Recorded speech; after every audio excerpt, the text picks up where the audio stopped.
Ce soir encore, nous glorifions ton Saint-Nom. Nous prions que tu nous diriges par ton Esprit Saint. Sans toi, nous ne pouvons rien faire. Sans toi, nous ne sommes rien du tout, Seigneur.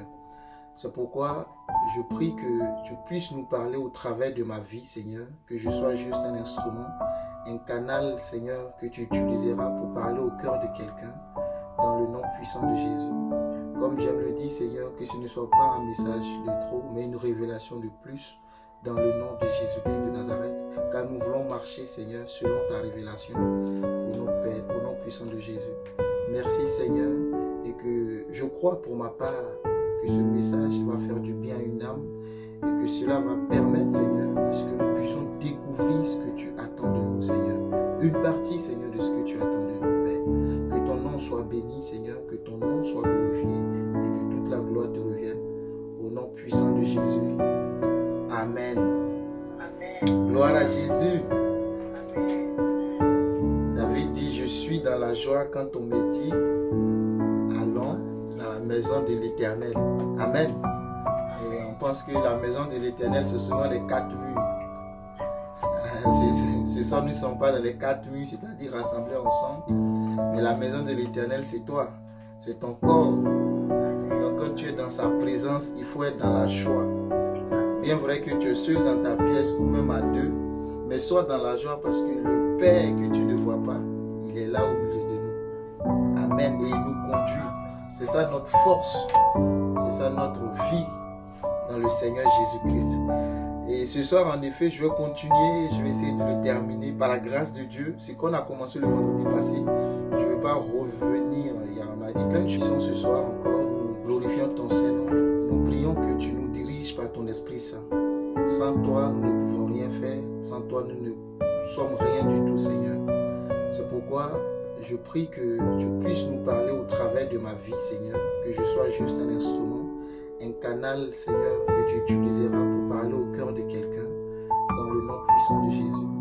Comme j'aime le dire, Seigneur, que ce ne soit pas un message de trop, mais une révélation de plus, dans le nom de Jésus-Christ de Nazareth, car nous voulons marcher, Seigneur, selon ta révélation, au nom Père, au nom puissant de Jésus. Merci, Seigneur, et que je crois pour ma part que ce message va faire du bien à une âme, et que cela va permettre, Seigneur, à ce que nous puissions découvrir ce que tu attends de nous, Seigneur. Une partie, Seigneur, de ce que tu attends de nous, Père. Que ton nom soit béni, Seigneur, que ton nom soit glorifié, et que toute la gloire te revienne, au nom puissant de Jésus. Amen. Amen. Gloire à Jésus. Amen. David dit, je suis dans la joie quand on me dit, allons dans la maison de l'Éternel. Amen.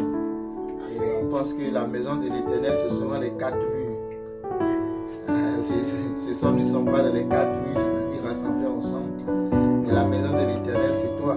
C'est ton corps. Donc quand tu es dans sa présence, il faut être dans la joie. Bien vrai que tu es seul dans ta pièce ou même à deux, mais sois dans la joie parce que le Père que tu ne vois pas, il est là au milieu de nous. Amen. Et il nous conduit. C'est ça notre force. C'est ça notre vie dans le Seigneur Jésus-Christ. Et ce soir, en effet, je vais continuer. Je vais essayer de le terminer par la grâce de Dieu. C'est qu'on a commencé le vendredi passé. Je ne veux pas revenir. On a dit plein de choses. Mais bon, je mettrai le lien parce que j'essaie de faire des petites vidéos pour permettre à ceux qui ont manqué de voir de quoi il était question. Nous avons vu l'histoire de Gédéon et j'avais donné pour thème à cet enseignement, à ce message, vaillant héros. Vaillant héros. Et ce soir, le sous-thème, si tu veux, c'est va avec la force que tu as. Et c'est ce que Dieu, à l'ange de l'Éternel, a dit à Gédéon lorsqu'il va venir le rencontrer. Ce jour-là, Gédéon, la Bible nous dit qu'il était en train de battre de froment parce qu'il y a les Madianites, il y a le peuple de Madian qui venait et pillait tout ce qu'ils s'aimaient, toute leur récolte était récupérée par Madian. Madian était, j'ai envie de dire, l'ennemi dans leur vie qui les empêchait de pouvoir réussir et de progresser parce que toute l'œuvre de leurs mains se retrouvait dans le camp de Madian et c'était frustrant. C'était une vie vraiment très malheureuse. La Bible déclare que le peuple d'Israël était malheureux. Pourquoi? Parce que Madian venait tout prendre à ce peuple-là.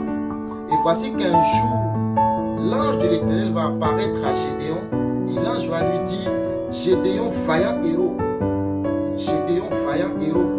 Et Gédéon ne va pas en vivre croire qu'il est vaillant héros parce qu'il va commencer à donner son identité de ce que lui, Gédéon, il sait qui il est, qui n'est pas vrai parce que c'est ce que Dieu dit qui est vrai. C'est pas ce que tu te dis qui est vrai, mais c'est ce que Dieu dit de toi qui est vrai. C'est pas ce que les autres disent de toi qui est vrai, mais c'est ce que Dieu dit de toi qui est vrai. Parce que ce que Dieu dit de toi est la révélation. Et c'est ça qui est la vérité. Alors que ce que les autres disent de toi, c'est la spéculation. Alors que nous vivons, quand on a l'Esprit de Dieu, non selon la spéculation, mais selon la révélation. Et Dieu qui savait le devenir de Gédéon va lui dire vaillant héros. C'est normal, on le dira, parce que Gédéon ne sait pas qui il est. Et Gédéon ne connaît pas l'avenir lui-même de sa vie. Donc il faut Dieu pour te révéler les choses cachées que tu ne connais pas. Donc l'ange lui dit vaillant héros. Et Gédéon va dire écoute, ange, je vous au ciel dans votre royaume, peut-être que toi tu as un héros, mais moi sur terre, pour le moment je vis une réalité. C'est que chaque fois les Madianites descendent et ils pillent nos récoltes. Je suis le plus petit de ma famille et ma famille est la plus petite de la tribu et ma tribu est la plus petite d'Israël. Est-ce que tu comprends cela? Et là je lui dis, Gédéon, va avec la force que tu as. Parce que Gédéon savait qui il était. Il faut Dieu pour nous conduire dans la révélation. Sinon nous-mêmes, nous ne savons pas qui nous sommes. Et nous passons à côté de ce que Dieu prévoit pour nous.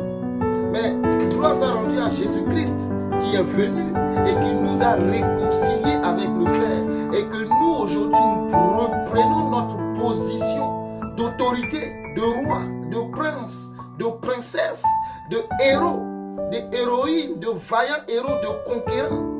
Nous ne sommes plus les esclaves, mais nous reprenons notre position de prince sur les chevaux. La Bible dit que les princes sont sur, les esclaves sont sur les chevaux et les princes sont à terre. Et ça, c'est pas normal. Le prince est sur le cheval et c'est l'esclave qui est à terre. Et ce soir, on va essayer de continuer dans cette même pensée. Et je prie que le Saint-Esprit de Dieu, en effet, puisse t'ouvrir les yeux spirituels et que tu reçoives pour ta vie ce que le ciel a prévu pour toi.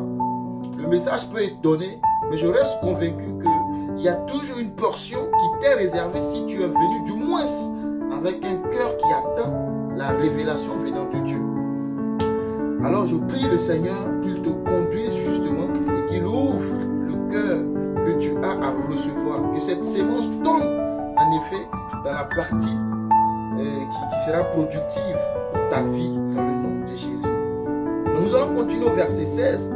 Donc il y a eu l'échange entre Gédéon et l'ange. Et finalement, au verset 16, l'ange lui dit, écoute, je serai avec toi et tu battras Madian comme un seul homme. Tu battras Madian comme un seul homme. Gédéon voit une foule, Gédéon voit un peuple, mais Dieu ne voit pas un peuple. Dieu voit un homme, Madian. Dieu voit un homme, Madian. Pendant que Gédéon voit tout un peuple qui vient l'assiéger, mais Dieu voit un seul homme, Madian. Donc, je continue ma lecture au verset 17. Gédéon lui dit, si j'ai trouvé grâce à tes yeux, donne-moi un signe pour montrer que c'est toi qui me parles. Et donc il continue au 18, ne t'éloigne point d'ici jusqu'à ce que je revienne auprès de toi, que je t'apporte mon offrande et que je la dépose devant toi. Voici quelque chose qui moi m'a intéressé. Ils échangent, ils parlent entre eux, ils discutent entre eux.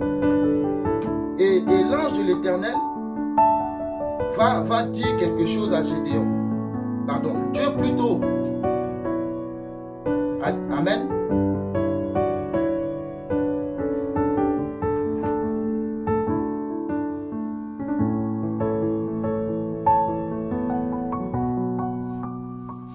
J'étais au verset 18 et Gédéon va dire que si j'ai trouvé grâce à tes yeux, laisse-moi faire quelque chose. Et cette chose, c'est quoi? Cette chose m'intéresse. N'éloigne point d'ici jusqu'à ce que je revienne auprès de toi, que je t'apporte mon offrande et que je la dépose devant toi. Donc Gédéon va faire un acte. Gédéon va offrir à l'ange quelque chose qu'on appelle une offrande. Gédéon a juste entendu la parole et ça créait en lui la foi. Et il s'est dit, il faut que j'offre quelque chose. Il dit, si j'ai trouvé grâce à tes yeux. Vous savez, quand on est chrétien, tout est grâce. Même quand on ne l'est pas, je pense. Tout est grâce. Tout ce que nous avons, tout ce qui nous arrive, je ne sais pas. Tout est grâce, tout est de la grâce de Dieu en fait. Parmi tant de personnes à cette époque-là en Israël, c'est sur Gédéon que cette grâce est tombée. Parmi tant de jeunes filles à cette époque en Israël, c'est sur Marie que la grâce est tombée. Quand l'ange visite Marie, l'ange lui dit, la grâce de Dieu est sur toi. Sois béni. La grâce de Dieu est descendue sur toi. Tu porteras le Sauveur. Qu'est-ce que Marie a fait pour que la grâce descende sur elle? Qu'est-ce que Gédéon a fait pour que la grâce est quelque chose d'immérité? Mais la grâce arrive dans la vie de Gédéon. Et Gédéon dit, il faut que je te fasse quelque chose. Gédéon va faire une offrande à l'ange de l'Éternel. L'ange de l'Éternel, c'est l'Éternel. Quand vous parcourez la Bible, quand on dit l'ange de l'Éternel, c'est l'Éternel. Donc, Gédéon va faire une offrande à l'Éternel. Il dit, ne t'éloigne pas. Parce que moi, ce qui a commencé, c'est intéressant. Je vais sceller cela. L'ange a commencé les paroles de Dieu ont commencé à changer la mentalité de Gédéon. Et Gédéon va préparer un chevreau, il va faire avec un effort de farine des pains sans levain. Pain sans levain, c'est ce que ça signifie. Et il mit la chair dans un panier et le jus dans un pot, les apporta sous le térébinthe et les présenta. L'ange de Dieu lui dit, prends la chair et les pains sans levain, pose-les sur ce rocher et répands le jus. Et il fit ainsi. L'ange de l'Éternel avança l'extrémité du bâton qu'il avait à la main et toucha la chair et les pains sans levain. Alors il s'éleva du rocher un feu qui consuma la chair et les pains sans levain. Et l'ange de l'Éternel disparut à ses yeux. Donc Dieu venait d'agréer l'offrande de Gédéon. Gédéon s'est préparé et il est venu apporter à l'ange. Et ça, c'est pas Dieu qui lui a dit de faire. Mais c'est Gédéon lui-même qui a décidé de faire. Parce qu'il a entendu quelque chose de très intéressant. Et Dieu va agréer l'offrande de Gédéon parce que Gédéon était sincère dans son acte. L'ange de l'Éternel accepte l'offrande de Gédéon. Et c'est cette grâce-là que Gédéon veut sceller dans sa vie. Cette grâce qui est tombée sur lui. Parce qu'il dit, si j'ai trouvé grâce à tes yeux. Donc c'est cette grâce-là que Gédéon va sceller en offrant à l'Éternel. Et la grâce de Dieu, comme je l'ai dit tantôt, c'est quelque chose d'immérité. Je n'ai rien fait. C'est comme toi. Tu n'as rien fait. C'est comme moi, je n'ai rien fait. Mais la main de Dieu arrive sur notre vie. Même avant que nous ne soyons chrétiens, parce que souvent on pense que c'est parce qu'on est devenu chrétien que ça le fait. Non. Même avant que nous ne soyons chrétiens, Dieu est venu vers nous par amour. C'est sa grâce qu'il nous a donnée. Bien avant même que nous ne soyons chrétiens. Donc c'est pas quand nous sommes maintenant chrétiens, disciples du Seigneur, que le Seigneur va nous abandonner ou il va nous délaisser. Et Michée chapitre 7 verset 18 que je vais te lire, il dit quel est le Dieu semblable à toi? Michée dit quel est le Dieu semblable à toi qui efface les fautes et qui pardonne les péchés du reste de ton peuple qui t'appartient. Toi, tu ne gardes pas la colère à jamais, mais tu prends plaisir à faire grâce. Ce verset, pourquoi? Parce que le peuple avait fait ce qu'il déplaît à Dieu, quand vous commencez Juge chapitre 6, on était dans l'époque des juges, où c'est les juges qui se suicidaient. Le peuple faisait ce qui déplaisait à Dieu. Mais Michel est en train de nous dire que tu ne gardes pas ta colère à jamais, mais tu prends ton plaisir à faire grâce.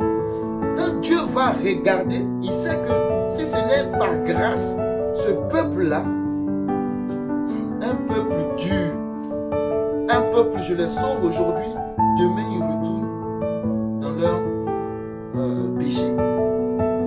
C'est un peuple qui voyait Dieu comme sauveur et non comme Seigneur. Je m'explique. Jésus-Christ est notre Seigneur et notre Sauveur. Ou notre Sauveur et notre Seigneur. C'est un « et » qui est au milieu, ce n'est pas un « ou ». Sauveur et Seigneur. Seigneur et Sauveur. Mais tu peux voir Jésus-Christ comme ton Sauveur et non pas ton Seigneur. Et moi, je reste convaincu que le peuple à l'époque voyait Dieu comme leur Sauveur et non comme leur Seigneur. Pourquoi je le dis? Parce que quand ils péchaient, qu'ils criaient à Dieu, la Bible dit que Dieu répondait. Donc Dieu venait comme un pompier, pipon, pour les sauver. Mais dès que la situation est rétablie, la Bible dit quoi? Ils retournaient de nouveau dans leur péché. Donc Jésus était l'Éternel à l'époque, ils ne connaissaient pas Jésus. L'Éternel était leur sauveur. Et quand ils criaient encore, le sauveur il venait, c'est comme le pompier. Tu appelles le pompier, il vient chez toi quand il y a un problème. Quand il y a le feu, ça brûle. Tu appelles les secours, ils arrivent, ils interviennent. Mais les secours ne demeurent pas pour toujours avec toi. Ils viennent seulement en cas d'urgence et ils interviennent. Et quand vous lisez Juge, vous voyez que Dieu vient quand il y a l'urgence quelque part. Le peuple crie, le peuple pleure. Donc ils voyaient leur sauveur et non leur Seigneur. Alors que s'il est aussi ton Seigneur et que le sauveur t'a sorti de ton péché, de ce qui ne plaît pas, qui ne lui plaît pas, je crois que s'il est ton Seigneur, tu ne vas pas retourner parce que tu lui dois toute la seigneurie. Tu vas reconnaître que c'est mon Seigneur et mon Seigneur n'aime pas ce que je fais. Mais vu que ce n'est pas ton Seigneur, tu retournes dans ce que tu as dit non hier. Et c'est ce que le peuple faisait. Il ne voyait pas Dieu comme leur Seigneur, mais comme leur Sauveur. Mais je t'invite, toi, et moi je crois que tu vois Dieu comme ton Seigneur et ton Sauveur. Et de le considérer plus Seigneur. Parce que c'est le Seigneur qui va te sauver. Ce n'est pas le sauveur qui va te sauver, mais c'est le Seigneur, la seigneurie de Jésus-Christ dans ta vie qui va te sauver. Et si tu l'as que pour sauveur, il te dira arrière de moi, ouvrier d'iniquité, je ne t'ai point connu. Mais tu dirais, mais ce n'est pas en ton nom. Oui, parce que tu utilisais mon nom comme un pompier. Mais je n'étais pas en réalité Seigneur de ta vie. Je n'avais pas le 100% que je demande. Donc je ne te connais pas. Mais tu ne connais Dieu que dans sa seigneurie. Seigneur de ma vie. Mon Seigneur. C'est comme ça qu'il faut le voir. Et non seulement mon sauveur quand ça chauffe et tu dis Jésus sauve-moi. Non, ne le vois pas comme ça. Donc le peuple d'Israël, pour ma part, avait ce problème-là. Parce que je cherchais à comprendre. Et pour ma part, ils avaient ce problème-là. Comment un Dieu grand, comment un Dieu puissant vient te sauver et demain encore tu retournes. Ah, la chair aime ça. Mais que Jésus-Christ soit ton Seigneur pour vaincre la chair qui te domine dans le nom de Jésus. Je déclare cela dans ta vie au nom puissant de Jésus. Et la Bible dit, on le connaît ce verset Éphésiens 2:8, que c'est par la grâce que vous êtes sauvés par le moyen de la foi.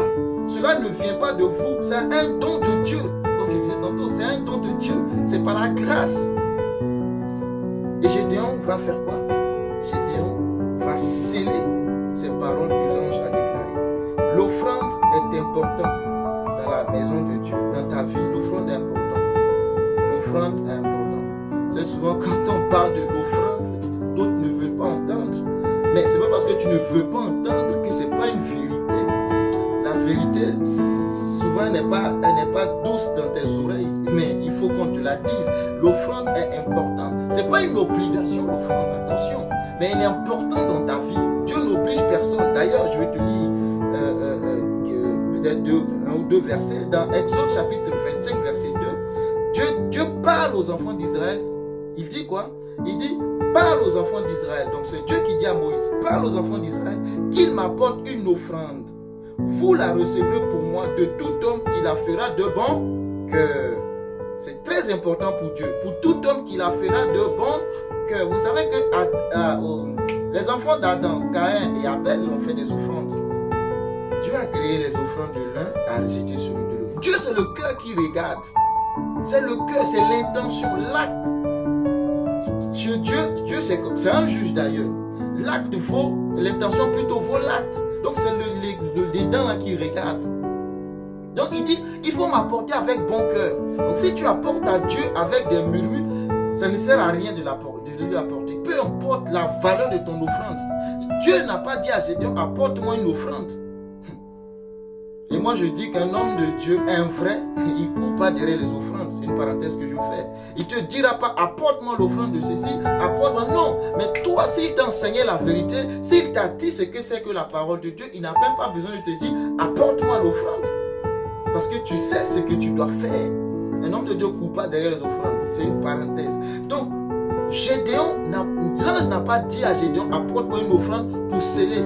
Et fais très attention. Apporte-moi cette offrande. Si tu veux voir la chose arriver, apporte. Dieu dit c'est de bon cœur. Et souvent tu donnes et ton cœur n'est pas content.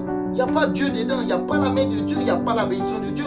Et demain tu te plains pour dire, mais j'ai tellement semé, je n'ai pas vu de retour. Quel retour attends-tu? Dieu t'a-t-il dit, ce que tu as fait, est-ce de bon cœur, de manière volontaire? Parce que l'offrande est volontaire. Et je vais te donner un deuxième verset, toujours dans Exode chapitre 35, verset 5. Il dit, prenez sur ce qui vous appartient une offrande pour l'Éternel. Tout homme dont le cœur est bien disposé apportera en offrande à l'Éternel de l'or, de l'argent et de l'air. Je les prends pour te dire que vraiment l'offrande, c'est pas mon sujet. L'offrande c'est volontaire. Ne te sens pas obligé. C'est une histoire de relation. C'est une histoire d'amour. Tu aimes ton chéri. Quand tu sors, tu vois un bijou. Tu dis ça ira mon chéri. Tu l'achètes. Pourquoi? Parce que tu l'aimes. Tu aimes ta femme. Tu vois un collier. Tu sais que si ma femme porte ce collier, c'est très beau. Et tu l'achètes, tu apportes. C'est pas ta femme qui a demandé. Souvent, tu te demanderas, oui. Mais Dieu aime ce qui vient du cœur. C'est-à-dire que tu as décidé toi-même d'apporter. Il a créé cela. Ça vient de ton cœur et non pas par contrainte.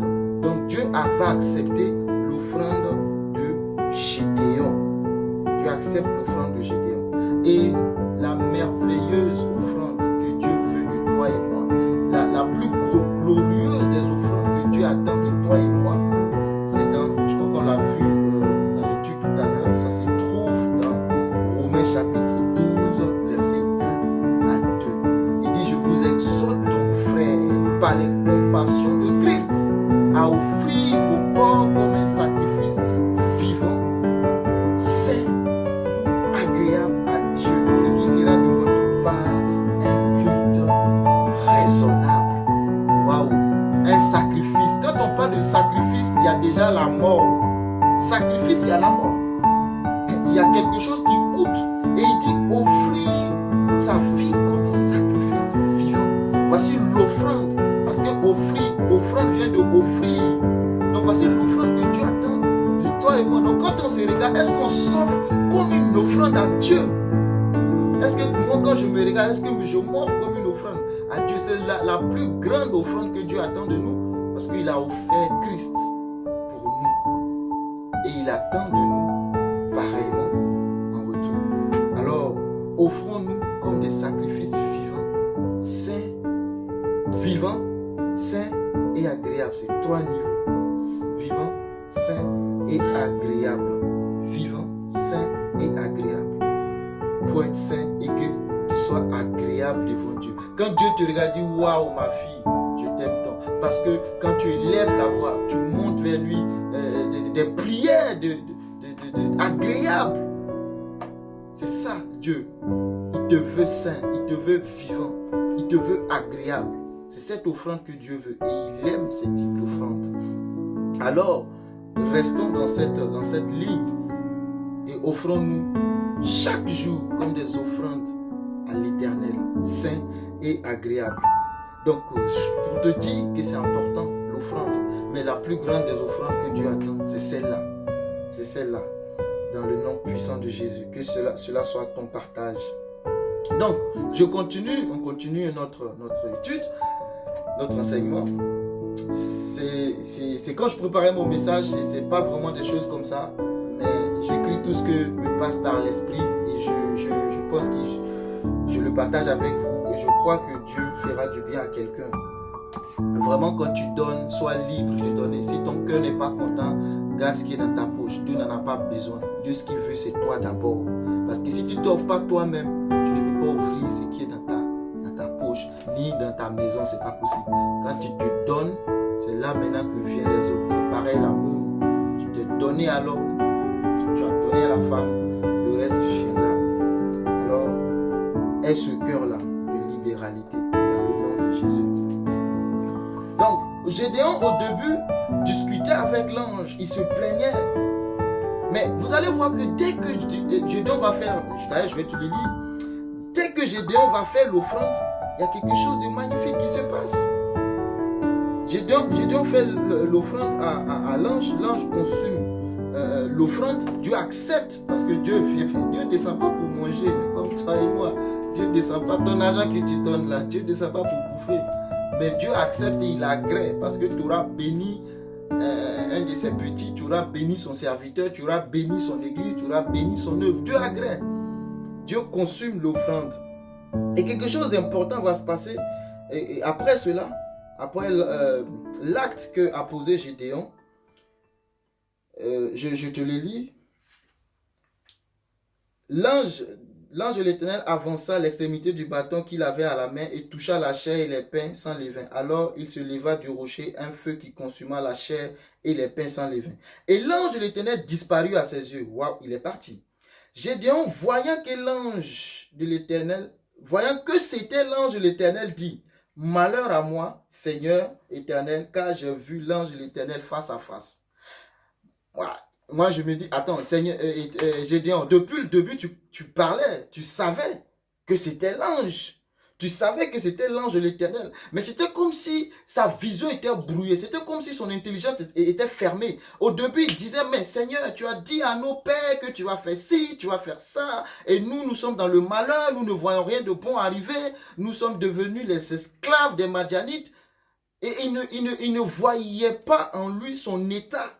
Il accusait l'ange, en disant cela, il accusait Dieu, il pointait la responsabilité sur Dieu. Mais dès qu'il finit l'offrande, la Bible dit quoi? Que Gédéon va, c'est comme si les écailles tombent de ses yeux et il réalise que c'est l'ange de l'Éternel. Depuis qu'il parlait, il n'a pas réalisé. Mais après son offrande, quelque chose se passe. Il réalise que c'est l'ange de l'Éternel et il dit, malheur à moi. Ah, donc depuis tu causais avec lui, tu ne savais pas que c'était l'ange de l'Éternel, que c'était l'Éternel lui-même. Mais il dit, malheur à moi car j'ai vu. Et ce n'est pas le seul. Ésaïe l'a dit pareil. En Ésaïe, je crois au chapitre 6 ou au chapitre 5. Ésaïe l'a dit pareil. Il dit, malheur à moi car j'ai vu l'Éternel face à face. Gédéon s'attend à mourir. Pourquoi? Parce qu'il a dit à Moïse que nul ne peut voir ma face et vivre. Donc Gédéon est dans la crainte. Il a peur. Il dit, ouh, j'ai vu l'ange de l'Éternel. J'ai vu l'Éternel. Mais l'ange va lui dire quelque chose. Gédéon, il dit, et l'Éternel lui dit, sois en paix, ne crains point. Tu ne mourras pas, Gédéon. Tu ne mourras pas, Gédéon. Tu l'as vu, c'est vrai, mais tu ne mourras pas. Il est venu à toi. Et il a vu ton cœur. Il a vu ta souffrance. Tu ne mourras pas, Gédéon. Et Ésaïe, comme je le disais, a dit pareil. Et Ésaïe a dit pareil. Ésaïe 5, verset 6. Il dit, alors je dis, malheur à moi, je suis perdu, car je suis un homme dont les lèvres sont impures. J'habite au milieu d'un peuple dont les lèvres sont impures, et mes yeux ont vu le roi, l'Éternel des armées. Il dit, malheur à moi, j'ai vu l'Éternel. Et quand tu vois Dieu, vous savez, quand tu rencontres le vrai, Dieu, le vrai, il te met comme devant un miroir. Et tout de suite, tu vois que tu es nu. Adam et Ève, ils ont vu qu'ils étaient nus dans le péché. Quand ils ont perdu la gloire, la Bible dit quoi? Qu'ils se sont rendus compte qu'ils étaient nus. Pourtant, avant le péché, ils ne s'en rendaient pas compte. Mais dès qu'ils sont dans le péché, ils se rendent compte qu'ils sont nus. Quand le vrai Dieu, C'est-à-dire que tu te regardes et tu te dis que tu es indigne en fait. C'est là que tu comprends la miséricorde et la grâce de Dieu dans ta vie. Tu comprends cela parce que tu te regardes et tu te dis, mais moi si belle, si beau, qui j'étais fier. Et finalement l'ange me visite et je me rends compte que mais je suis sale, j'ai besoin d'être lavé. J'ai besoin d'être nettoyé en profondeur. Parce que l'impureté dont je parle, ce n'est pas le physique, mais l'intérieur est pourri. Jésus a dit c'est comme des tombeaux blanchis. Pierre, je crois que c'est Pierre, c'est lui qui aime parler avec Jésus d'ailleurs, et il prend la parole tout le temps. Il dit, tu vois des maisons, des belles maisons. Et Jésus lui dit, écoute Pierre, ce que tu vois, c'est des tombeaux blanchis. Ils ont l'apparence de belles maisons, mais à l'intérieur, il n'y a pas de vie, il y a la mort. C'est des tombeaux blanchis. Tu as une apparence excellente quand on te voit physiquement, mais au fond, il n'y a pas la vie. De cette vie, c'est la vie Zoé, la vie de Dieu, la vie de Christ. Donc Gédéon réalise tout de suite, il dit, mais c'est encore, moi je vais mourir. Et l'ange lui dit, non, ne crains pas Gédéon. Je t'ai déjà dit, voyons héros, tu ne vas pas mourir maintenant. Ah, il faut que quand même que tu accomplisses ce que j'ai déclaré dans ta vie. Gédéon, tu ne mourras pas.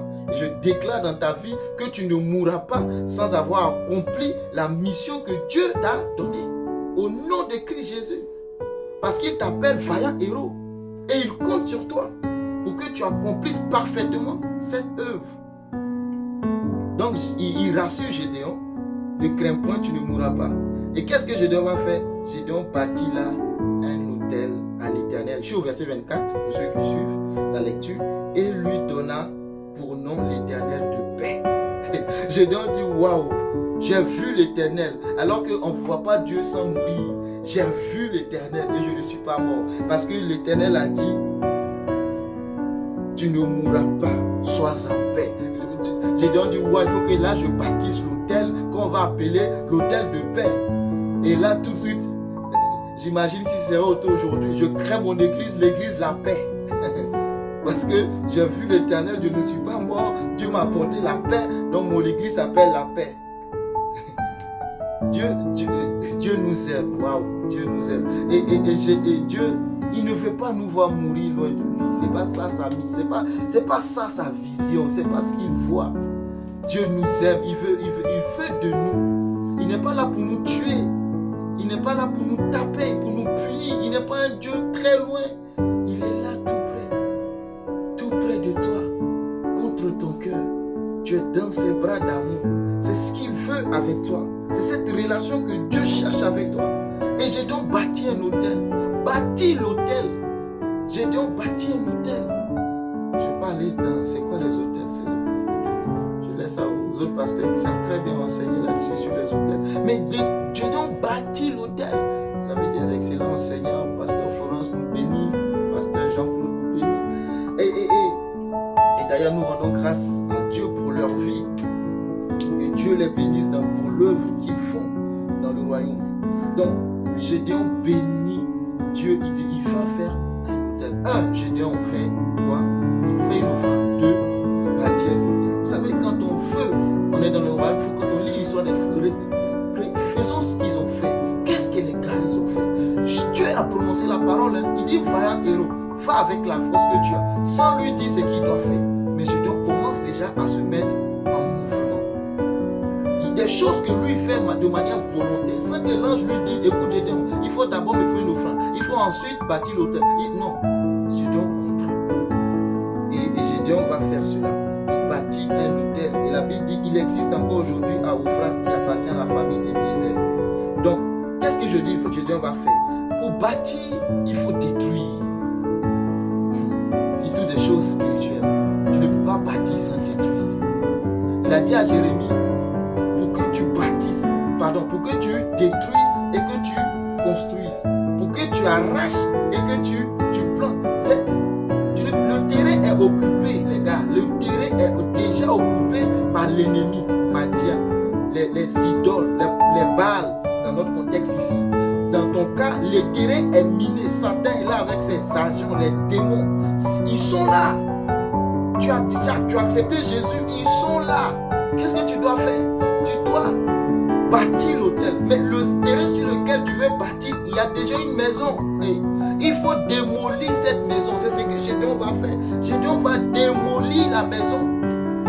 Ah, le temps me manquera pour terminer mon message, mais je remets tout les mains du Seigneur. Le Gédéon va bâtir l'autel. Mais pour bâtir l'autel, il faut détruire. Il va détruire quoi? Les autels des faux dieux. Il faut que tu détruises dans ta vie les faux dieux. L'idolâtrie, comme je le dis et je le redis, c'est tout ce qui prend la place de Dieu dans ta vie. Ça, c'est l'idolâtrie.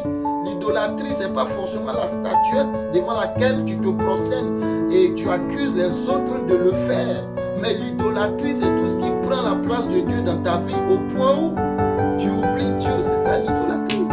Si c'est ton mari, ta femme, c'est de l'idolâtrie. Ton enfant, c'est de l'idolâtrie. Parce que Dieu veut 100%. Tout ce que tu cherches, si ça envahit tellement ton cœur que tu as du mal à penser à Dieu, c'est une idole. Et débarrasse-toi. Donc Gédéon va faire cela. Je te le lis rapidement. Donc au verset 25. Dans la même nuit, l'Éternel dit à Gédéon, prends le jeune taureau de ton père et un second taureau de 7 ans. Renverse l'autel de Baal. Quand on arrive à ce niveau, tu as besoin de directives. Il faut que Dieu te dise quoi faire.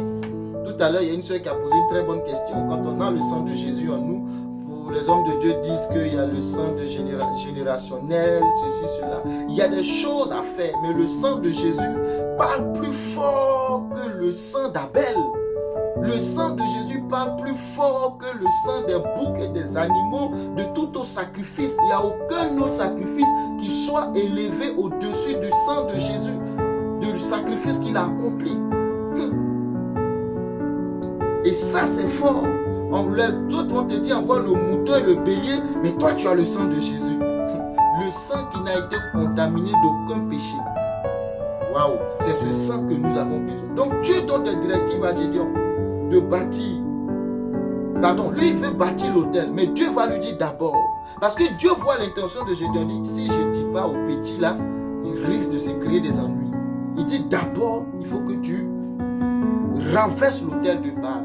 Baal, c'est un dieu. C'est un faux dieu d'ailleurs. On a vu Baal. Baal se retrouve presque partout dans l'Ancien Testament. On l'a vu avec Élie, le prophète de Baal. Le prophète de Baal contre Élie. Baal, c'est un faux dieu. Je crois, j'oublie le passage où Baal était... l'arche de l'Éternel était dans le même temple que Baal. Parce qu'il avait été pris.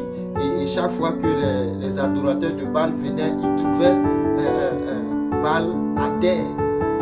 Juste par la présence de l'arche, Baal était à terre. C'est un faux Dieu. Donc Dieu va lui dire, il faut d'abord que tu renverses l'autel de Baal qui est à ton père et à Baal le pieu sacré qui est au-dessus. Parce qu'il y a une adoration démoniaque, la satanique, qu'il faut démolir d'abord. Avant de parler de bâtir un autel à Dieu, il faut renverser les forteresses. C'est pourquoi il te dit, vaillant héros. Ça là, ça commence bien. Mais Gédéon va le faire. La Bible dit quoi? Gédéon a peur. Au verset 27, Gédéon prit 10 hommes parmi ses serviteurs et fit ce que l'Éternel avait dit. Mais comme il craignait la maison de son père et les gens de la ville, il exécuta de nuit et non de jour. Gédéon l'a fait quand même. C'est-à-dire, le gars, il avait peur. Bah, attends, toi, tu arrives dans ton village ou je ne sais, dans la ville où tu es et tu dis, nous renversons les statues. Qui es-tu? Mais ils vont te tuer. La Bible dit que Gédéon avait peur et Gédéon l'a fait la nuit. Même dans sa peur, il l'a fait. Parce que Dieu l'appelait vaillant héros. Et c'est là que Dieu va commencer à vraiment tester ce qu'il a déclaré dans ta vie. Vaillant héros, tu es content. Mais vaillant héros, il faut savoir que le héros va toujours contre le chef bandit. Quand on regarde les films, le héros ne vient pas pour tuer les petits des bandits, mais c'est le chef des chefs, le grand. Et quand lui il est mort, on ne parle plus de combat. C'est fini, la ville dort paisiblement. C'est ça le rôle du héros. Quand il vient, il met KO l'ennemi. Donc Dieu lui dit d'abord, écoute, il faut que tu renverses. Et Gédéon va renverser. Gédéon va faire ça la nuit. Parce qu'il avait peur. Dieu te dit à toi de faire des choses que tu penses que c'est trop dur. Oui, c'est vrai. Écoute, renverser les autels, aller contre des autorités démoniaques établies. Tu penses que c'est facile, mais Dieu compte sur toi. Et aussi les préjugés. Gédéon pouvait dire, mais Seigneur, le matin, quand ils vont se lever, ils vont voir que c'est fini. tuer. Ah Seigneur, tu sais que cette histoire-là, moi je ne peux pas le faire. Que diront les autres? Qu'elle va dire mon père? Ah, tu es devenu chrétien, c'est toi qui parles de Christ par-ci, par-là. Que vont dire mes amis? Je n'aurai plus d'amitié parce qu'on ne peut plus marcher dans le même chemin. Moi, j'ai... Que vont dire et que vont dire? Mais laisse-moi te dire, on s'en fout. Tu dois te foutre de que vont dire. Qu'est-ce que Dieu a dit? C'est ce qu'il faut faire. Et gloire soit rendue à Dieu parce que Gédéon a fait ce que Dieu a dit. Lui qui était un peureux, lui qui était le plus petit de sa famille, il commence à avoir les aptitudes, sinon les réactions d'un héros. C'est-à-dire de faire ce qui même toute la population te dira non, ne le fais pas. Sinon tu risques la mort. Gédéon va le faire. Et Gédéon le fait. Et nous voyons que le matin, au verset 29, au verset 28, lorsque les gens de la ville se furent levés de bon matin, voici l'autel de Baal était renversé. Le pieu sacré placé dessus était abattu et le second taureau était offert en holocauste sur l'autel qui avait été bâti. Ils se disent l'un à l'autre, qui a fait cela? Et ils s'informaient et firent des recherches. Ils ont cherché. Gédéon s'est caché, mais ils l'ont découvert. On leur dit, c'est Gédéon, fils de Joas, qui a fait cela. Alors les gens de la ville dirent à Joas, fais sortir ton fils et qu'il meure, car il a renversé l'autel de Baal et a battu le pieu sacré qui était dessus. C'est-à-dire, eux, ils crient à Dieu, Dieu répond, mais ils ne comprennent rien du tout. Tout ce qu'ils veulent, c'est de Dieu le héros qui doit les délivrer. Fais sortir Gédéon et qu'il meure. C'est-à-dire que Gédéon a détruit l'autel au risque de sa vie. C'est ça le vaillant héros. Comme Paul, dans les périples, il fonce. C'est ça le vaillant héros. Comme Moïse, qui va parler à Pharaon, le tout-puissant de l'époque, au risque de sa vie, sachant qu'il avait même déjà tué un Égyptien, au risque de sa vie. C'est ça un vaillant héros. Mais comment le vaillant héros réussit? C'est parce que la main de Dieu est sur lui. Et quand l'ange prononce, si Dieu a déclaré, reste serein. Ça s'accomplira certainement. Donc, Gédéon l'a fait parce qu'il croit à ce que l'ange a dit. Et il renverse l'autel de Baal. Il renverse cette forteresse. Et les gens cherchent à le tuer. Mais ce qui va m'intéresser, c'est la réaction de son père. Joas répondit à tous ceux qui se présentaient à lui, est-ce à vous de prendre parti pour Baal? Est-ce à vous de venir à son secours? Quiconque prendra parti pour Baal mourra avant que le matin vienne. Si Baal est Dieu, il plaide lui-même sa cause, puisqu'on a renversé son autel. Si Baal est Dieu, qu'il plaide lui-même sa cause. Il y a un seul Dieu, l'Éternel des armées. Si Baal est Dieu, et Élie l'a dit aussi, face au prophète de Baal, la Bible déclare du matin jusqu'à midi. Jusqu'à ils se sont fait des incisions sur le corps, ils se sont déchirés de partout. Ils ont crié, Élie a dit peut-être qu'il dort, peut-être qu'il est en voyage, peut-être qu'il gère des affaires. Criez. Mais ce Dieu, il est mort. Le véritable, c'est Jésus-Christ de Nazareth. L'étoile brillante du matin, le prince de paix, l'admirable conseiller, l'ancien des jours. C'est le véritable. Il n'y a point d'autre. En Ésaïe 45, il dit, il amène la lumière. C'est aussi lui qui envoie les ténèbres. Il dit, il n'y a point d'autre Dieu hors lui. Dans Ésaïe 45, il n'y a point d'autre. Les autres dieux sont morts. Mais lui, il est vivant. Jésus-Christ est vivant. Et c'est ce même Jésus qui a parlé à Gédéon. Il est vivant. L'ange de l'Éternel. Il est vivant. Si Baal est Dieu, que Baal se défend lui-même? Pourquoi apporter de la nourriture à un Dieu qui est mort? S'il est Dieu, vous pensez que nous, notre Dieu, c'est-à-dire Jésus-Christ, a besoin de défenseurs? Quand Satan est venu le tenter, il a dit à Satan, je peux ordonner à mes anges, mais je ne le ferai pas. Je n'ai pas besoin de défenseurs. Quand Pierre a sorti son épée pour couper l'oreille de Marcus, j'oublie le nom. Enfin, ce serviteur-là, Pierre a tranché son oreille. Jésus a dit non, Pierre, remets l'épée, écoute, remets l'épée. C'est pas comme ça chez moi. Il a recollé l'oreille du type. Il n'a pas besoin de défenseur. Quelqu'un qui il imaginer. Il est Dieu. Si Baal est Dieu, qu'il se défende lui-même. Si Baal est Dieu, qu'il se défende lui-même. Baal n'est pas Dieu. Ils ont détruit Baal. Baal n'a rien dit toute une nuit. Va toucher à Dieu. Va toucher. Vas-y. Vas-y. On ne se lève pas contre Jésus-Christ. Demande à Paul. Mais dans son amour, il vient à Paul. Paul, pourquoi me persécutes-tu? Je t'aime, Paul. Je ne vais pas te détruire.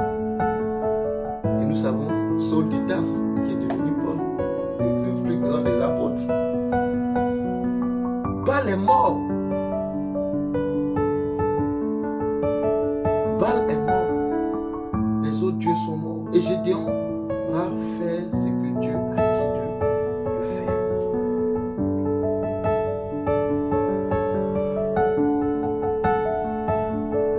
Gédéon va dire au verset 36, Gédéon dit à Dieu, si tu veux délivrer Israël par ma main, comme tu l'as dit, voici je vais mettre une toison de laine dans l'air et la toison seule se couvre de rosée et que tout le terrain reste sec. Tiens, Gédéon va demander des signes. Je vais pas lire jusqu'à la fin, Gédéon demande des signes. Ce qui est normal.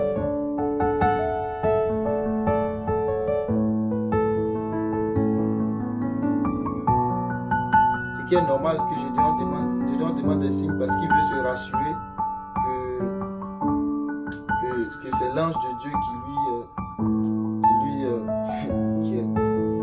qui lui parle, il veut se rassurer. Amen. J'ai été encore coupé. Je crois que je vais m'arrêter là. Je ne l'ai pas terminé. Et si Dieu me fait grâce, je le terminerai. Mais c'est rempli de beaucoup de choses. L'histoire de Gédéon. C'est rempli vraiment de beaucoup d'enseignements.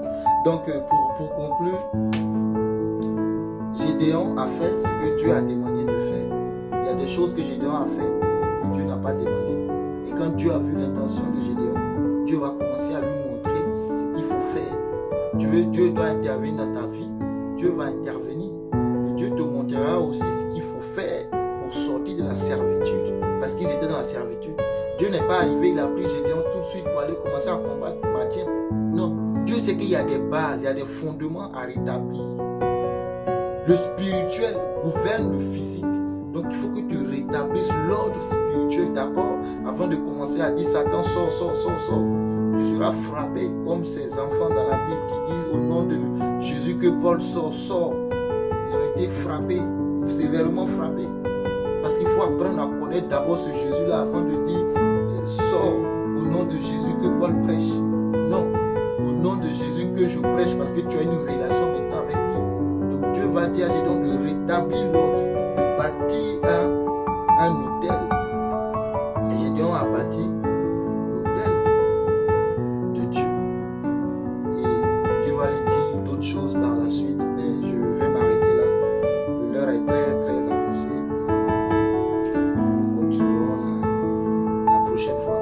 Mais retiens que tu es un vaillant héros. Et le vaillant héros, quand on te dit vaillant héros, ça sous-entend que le chef bandit viendra. Et c'est sur toi qu'on compte pour délivrer le peuple. Que Dieu te bénisse.